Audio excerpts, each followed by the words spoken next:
নমস্কার বন্ধুরা, আজকে আমি আবার একটা নতুন রেসিপি আপনাদের জন্য নিয়ে এসেছি। আপনারা এটা দেখুন, এই যে এটা হচ্ছে কাঁচা কলা সেদ্ধ করে নিয়েছি, এটা একটা ডিম সেদ্ধ নিয়েছি, আর এটা একটা পনির নিয়েছি। এইবার এটা তিনটে একসঙ্গে মিক্সড করব, করে আমার সঙ্গে থাকুন, দেখুন আমি কী বানাই।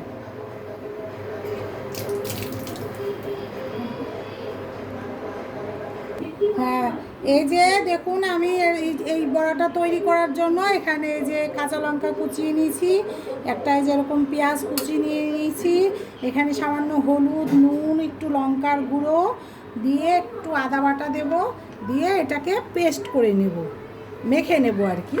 মেখে নিয়ে তারপরে আমার সঙ্গে থাকুন, আবার দেখাচ্ছি। এই যে দেখুন আমি এই যে এটা এইরকম ম্যাশ করে একদম ডিমটাকে, পনিরটাকে ম্যাশ করে চা চামচের 1 চামচ আটা আর 1 চামচ চালের গুঁড়ি এটা দিয়ে এই যে এরকম সুন্দর করে এটা মেখে নিলাম। এবার এটা একটা মানে বড়ার আকার করব, করে গোল গোল করে চাক চাক করে তেলে ভেজে এটা খাবেন, দেখবেন যে কি দারুণ লাগে। আর বন্ধুরা, আপনাদের কাছে আমার একটা অভিযোগ আছে, আমার ভিডিও আপনারা দেখছেন কিন্তু সেইভাবে কেউ না কমেন্ট করছেন। একটু ফলোয়ার করবেন, শেয়ার করবেন, এটা আমার আপনাদের কাছে একান্ত রিকোয়েস্ট। এবারে যে এইভাবে এরকম করে করে বানিয়ে নেবেন, বানিয়ে নিয়ে সঙ্গে থাকুন, আমি দেখাচ্ছি। আবার এরকম করে করে সব কটা বানিয়ে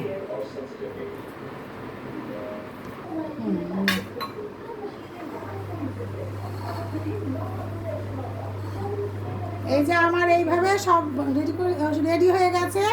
এখন আমি এগুলো সব তেলে ফ্রাই করব, করে এটা হচ্ছে কাঁচা কলা পনির এগ দিয়ে কোপ্তা। আর এটা আপনারা তরকারি রান্না করে কারি করেও খেতে পারেন, আবার আমি তো ভাজা আসলে আমরা পছন্দ করি, তাই জন্য আমি ভাজাই আজকে খাবো। এটাই আজকে দুপুরে আমি পছন্দ করে এটাই খাবো। আমার ছেলের জন্য অন্য কিছু রান্না করব, এইভাবে আপনারা করবেন। আমি সঙ্গে থাকুন, আমি ভেজে দেখাচ্ছি। হ্যাঁ, এই যে বন্ধুরা আমি এগুলো সব রেডি করে নিয়েছি। এখন একে একে এই যে তেলে ছেড়ে ভাজবো এগুলো। এটা ভেজে আপনি গ্রেভি করে নিয়ে, আলু দিয়ে গ্রেভি করে নিয়ে সুন্দর করে এটা আপনি তা কারি করেও খেতে পারবেন, কোপ্তা কারি হিসাবে।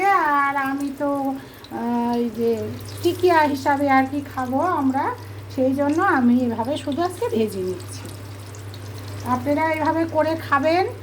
এই পনির দিয়ে একটু কাঁচা কলা সেদ্ধ করে নেবেন, একটু পনিরটা ম্যাশ করে নেবেন, একটা ডিম সেদ্ধ করে নেবেন, যার যেন লোক সংখ্যা, তো সেই লোক সংখ্যা অনুযায়ী এইভাবে করে ম্যাশ করে নিয়ে একটু কাঁচা পেঁয়াজ কুচিয়ে, কাঁচা লঙ্কা, একটু আদা বাটা, একটু হলুদ, নুন সবই পরিমাণ মতো দিয়ে তারপর এটাকে সুন্দর করে মেখে সামান্য একটু তেল দিয়ে মাখবেন, সাদা তেল দিয়ে মেখে তারপরে এরকম বানিয়ে ভাজবেন।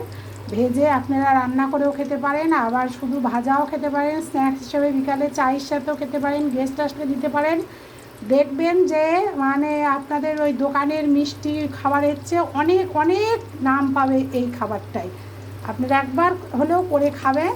আর আমার অনুরোধ বন্ধুরা, আপনারা যদি ফলো না করেন, লাইক শেয়ার কমেন্ট না করেন, তাহলে আমি আপনাদের কাছ থেকেই তো অনুপ্রেরণায় এই রান্নাঘরটা চালিয়ে যেতে চাই। তো আপনারা আমার কাছে অনুরোধ, আপনাদের কাছে আমার অনুরোধ যে আপনারা একটু ফলো করবেন, লাইক শেয়ার দেবেন, কমেন্ট করবেন। এটা আমি বারবার বলছি। এইভাবে ফ্রাই করে এটা তুলে নেব, আমার সঙ্গে থাকুন।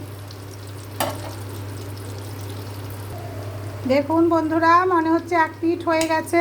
এবার এটা এই যে উল্টে দেব, এইভাবে উল্টে ভাজা করে নেব, নিলেই আর এটা তারপর সার্ভ করে দিলেই কমপ্লিট।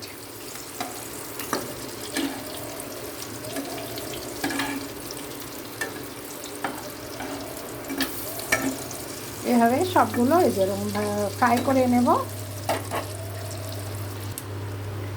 এই দেখুন বন্ধুরা, আমার ভাজা একদম রেডি হয়ে গেছে। এইভাবে আপনারা ভেজে তুলে নেবেন, নিয়ে তারপরে আপনারা সস দিয়েও খেতে পারেন, কাঁচা পেঁয়াজ দিয়েও কেউ খেতে পারেন, শসা কেটে খেতে পারেন, মানে স্যালাড হিসাবে, যা খুশি তাই দিয়েই আপনারা এটা সুন্দর করে যার যা রুচি মতো সেইভাবে খাবেন। আর যদি মনে করেন যে না আমরা তরকারি করে খাবো, সেটাও আপনারা করতে পারবেন। এই যে আমার এটা একদম সম্পূর্ণ, এই দেখুন কমপ্লিট, একদম কমপ্লিট হয়ে গেছে। আর কিছুটা আবার কড়াইয়ে বসিয়েছি, এই দেখুন ভাজা হচ্ছে। আর এই যে এগুলো কমপ্লিট হয়ে গেছে। আজকের মতো এইটাই আমার কমপ্লিট করে দেখালাম। আমরা এটাই এখন খাবো দুপুরে। আর আপনাদের কেমন লাগলো এই রান্নাটা? যদি ভালো লাগে তাহলে অবশ্যই ফলো করবেন, লাইক শেয়ার দেবেন, কমেন্ট করবেন। আজকের মতো টাটা।